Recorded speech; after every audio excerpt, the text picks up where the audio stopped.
Good afternoon, I'm Ann Kiguta. Welcome to Citizen Live at 1. The Kenya National Union of Teachers is now demanding a meeting with the Teacher Service Commission by Wednesday this week, or else they will issue a strike notice. Addressing a news conference this morning, NAT Secretary General Wilson Sossion said the meeting should be held on or before Wednesday to discuss enhancement of teacher salaries and other matters affecting teachers. Well, we'll come back to the details of that story a little later. Let's move forward now. And women and youths in Laikipia County have been urged by their county leaders to strengthen their unions and join groups to boost their income.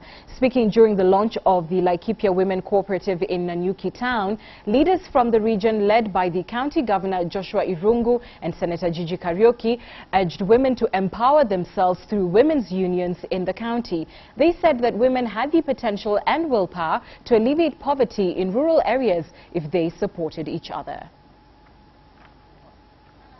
Tutajaribu kuuda kuleta wananchi wetu pamoja, waude mashirika, na ndio sasa ile pesa sisi kama county government tumeuda au tumetega kando inaitwa County Enterprise Fund, tuweze kupitia kwa hii sako shirika kama hii ikuwe ndio gari au ile njia ya kupitishia hizo pesa ndio ziweze kufikia kina mama. Mujaribu kujiondoa katika utumwa wa umaskini, mumeanza kupata nafasi kuamuka na kuelekea juu, na kwa hivyo ni wajibu wetu kama wanaume na kama viongozi kuunga nyinyi mkono wakati wowote, kwa sababu maisha yenu inatutegemea. Well, residents of two neighborhoods right in the heart of Wajir town are up in arms over increased sales and distribution of illicit liquor in the area. They want the government to urgently tackle the problem and arrest those involved in that illicit liquor trade. A security swoop led by Wajir Town Chief Ahmed Noor netted over 100 liters of changa in several illegal alcohol joints in the town. These are changing times in Wajir town. For decades, the town, which is largely Muslim and which has a conservative population, was free of the problem of illicit liquor. Alcohol consumption was largely unheard of, but the residents of two neighborhoods there, Wajir South Sea and Medina Estates, have expressed concern about the increased sale of illicit liquor. And this is the result of the latest swoop targeting those suspected to be behind the new trend in illicit liquor. One suspect was arrested and nearly 100 liters of changa recovered in a swoop led by Wajir Township Senior Chief Ahmed Noor. All the containers filled with illicit alcohol were loaded into a waiting pickup to be used as exhibits in court. Kenya Police Reservice then escorted the suspect and his illegal cargo to the Wajir police station. The Wajir Township Chief warned landlords who lease their premises to brewers of illicit liquor that they would face the full force of the law. Nyumba yoyote nitakayepata pombe haramu, yule muuzaji anauza hiyo pombe na mwenye nyumba wataenda kutini. The sale of illicit liquor in the area has shocked many locals. They struggle to catch a glimpse of the suspects, and their disgust at the idea that alcohol was now being sold openly in their locality was clear for all to see. This has been a culture shock for some, and many parents have expressed concern about the growing illicit liquor trade in the area. Sisi ni wazazi na hii mambo inatuletea mbaya sana, tunasikia mbaya sana kwa sababu sisi tuko na watoto. Despite successful arrests following recent swoops in the area, the problem appears far from over. Locals are hoping that the government nips the problem in the bud and ensures that the sale of illicit liquor in Wajir comes to an end immediately. Abdi Osman, Citizen at 1. Property worth millions of shillings belonging to Naivas Supermarket was destroyed by fire last night at Utawala area in Nairobi County. The fire started at around 10 p.m. and raged for hours, destroying the entire supermarket. It took the intervention of firefighters from Nairobi County Government, G4S and the National Youth Service, as well as the Kenya Airports Authority, to put out that inferno. There were no casualties during the incident. The cause of the fire is still unknown, but police say investigations are underway.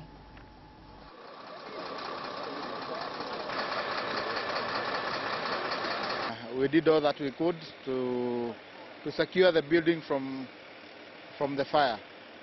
So there was nobody in the building, it was locked.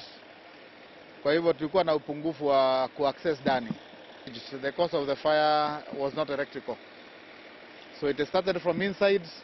When the firefighters came, they were fighting it from the first floor, and up now they are doing it. Up almost 3 hours since then. I got a call around 9, so it was around 9:20. Yeah, because by the time I got a call, it was only the smoke. After 20 minutes, the fire was on, and I think the first vehicle here, fire brigade, to arrive. They arrived within 40 minutes, and it came from town. Schoolgirl Aisha Salim's talent in reciting poems put her on the national map in August this year. She took 5th place during the Kenya Schools and Colleges National Music Festivals. But what many people may not know is that the 18-year-old Aisha has been suffering from jaw complications since the tender age of 1.5 years. But this has not stopped her from realizing her dreams as an accomplished artist. Salim Bilu reports.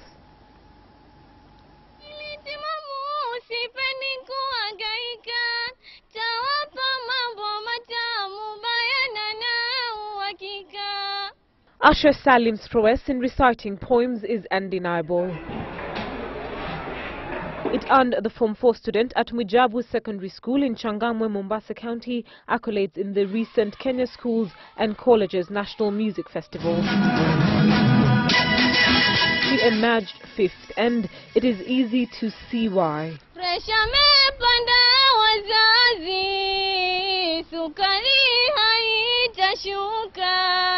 What is not easy to see, though, is that she can barely move her jaws. It takes a keen eye to notice. Si rahisi mtu akuelewe. Mtu ukiniona hivi utadhani niko mzima, lakini siko mzima kusema kweli.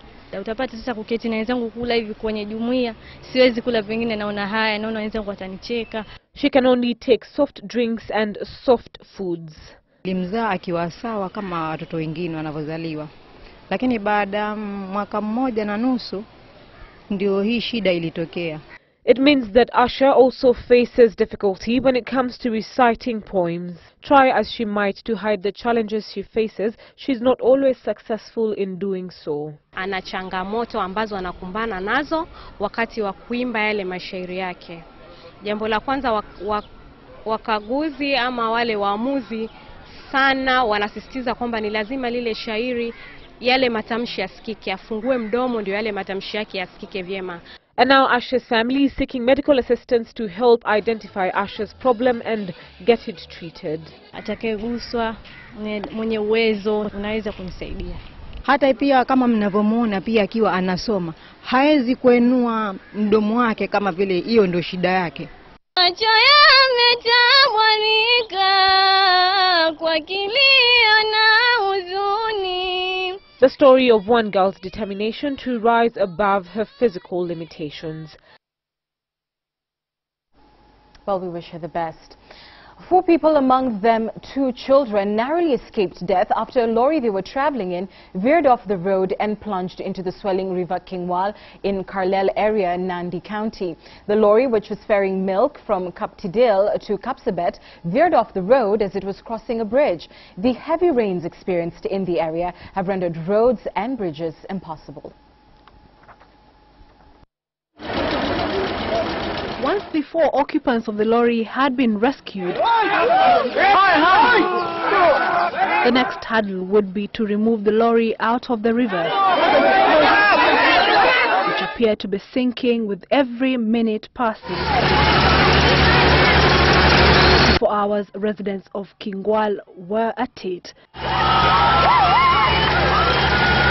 locals blaming the Nandi County government for failing to prioritize on the road network.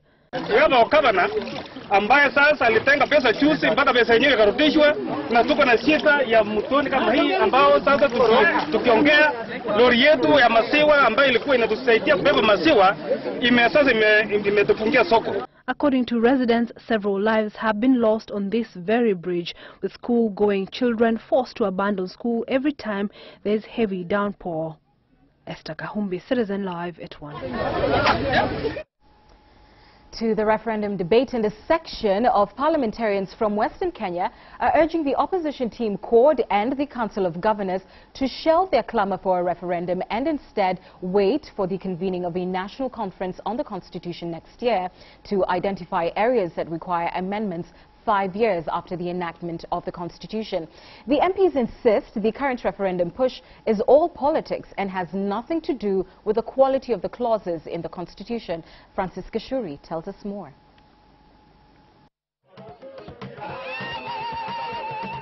The homecoming ceremony of Webuye West Member of Parliament Dan Wanyama offered a platform for debate on the ongoing clamour for a national referendum to amend key clauses in the Constitution, spearheaded by the opposition-led Okoa Kenya Initiative and the Council of Governors, a section of the Western Kenya leadership urging the proponents of the referendum push to postpone it.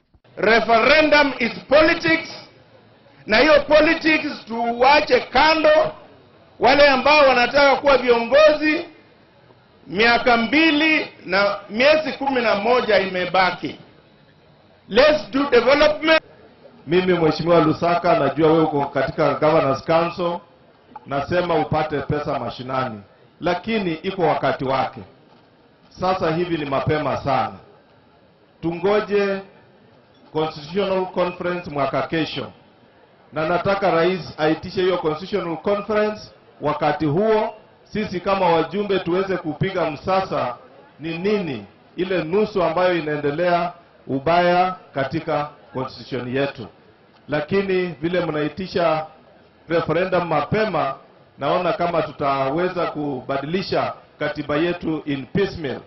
Na mimi ningependa tuifanyie overhaul vile tulisupport hiyo katiba. The leaders claim politics are taken center stage in the raging referendum debate. Raila aache ubinafsi. Niko na hakika kama ni yeye angekuwa rais wakati huu, hatungekuwa na maneno ya kutaka maneno ya referendum. Kwa hivyo aache Uhuru na Ruto wafanye kazi yao. Mwaka wa 2017 turudi tena kwa debe, kama bado ako na nguvu ajaribu bahati yake vizuri. Lazima sisi tufanye kazi na serikali kuu, kwa sababu pesa nyingi inabaki katika national government. Ile inakuja mashinani ni kidogo. Na kuna kitu fulani ambayo lazima tuungane na serikali. Despite the national government's opposition to the referendum, the Council of Governors chaired by Bomet Governor Isaac Ruto insists the Pesa Mashinani initiative was unstoppable until the threshold of county allocation is increased to at least 45% of the national revenue. Pesa mashinani! Huduma mashinani! The Okoa Kenya team continues to collect signatures of registered voters to validate the referendum petition. CORD leader Raila Odinga says the initiative has so far collected over 1 million signatures and was keen on hitting the 5 million signatures target. President Uhuru Kenyatta, who is touring Migori County today, has challenged Jubilee coalition governors supporting the referendum to quit and seek fresh mandate. Francis Gashuri, Citizen Live at 1. And it's time for me to take a short break in Citizen Live at 1. I'll be back with more news after these messages.